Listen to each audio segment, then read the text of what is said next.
soğuk olmur. Nədir problem Ağsaqqal? Ben başım oğlum getmişim mektebe. İçeri bırakmırlar.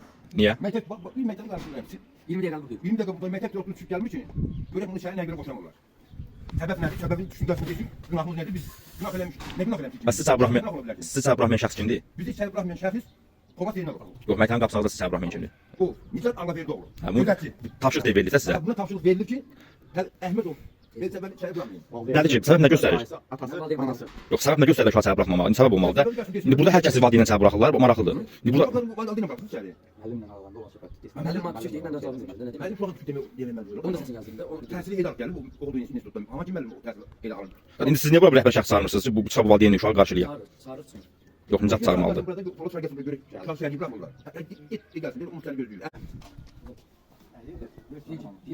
Uşaq qoy görsün dərsə də qardaş.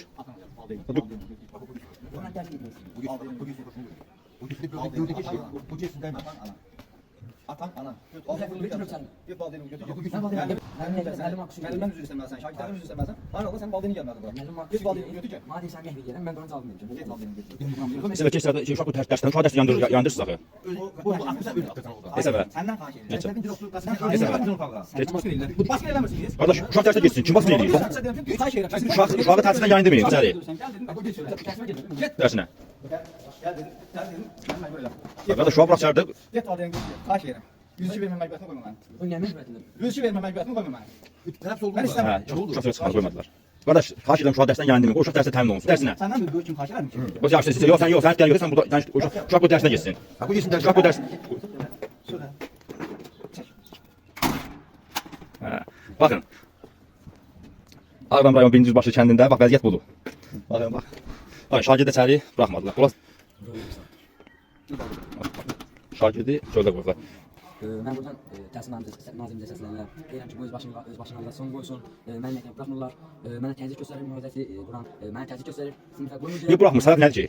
Səbəb odur ki, müəllimlə mübahisəm düşür. Müəllim mənə təhqir edici söz deyir. Mən də qaydana cavab vermişəm. İndi də mən qoymurlar ki, deyir, niyə cavab verməlisən, üzr istəməlisən. Nəyə görə üzr istəməliyəm? Valideyn deyir. Qapını aç girdə, qapını aç içəri. Açın, bağlıdır. Evet, qaralçıda. Baxın, Polad Zeynalovun ailə şirkəti bax budur.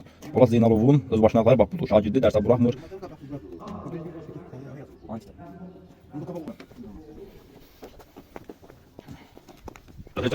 Mulaq verəmsən. 102 vermişəm. Yaxşı elə, mulaq verəməm. Sən mənə Mulaq xahiş edirəm, çölə. Xahiş edirəm, xahiş edirəm.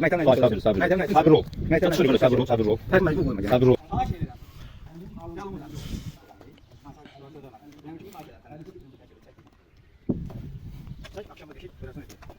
WhatsApp-a da davam verir ki,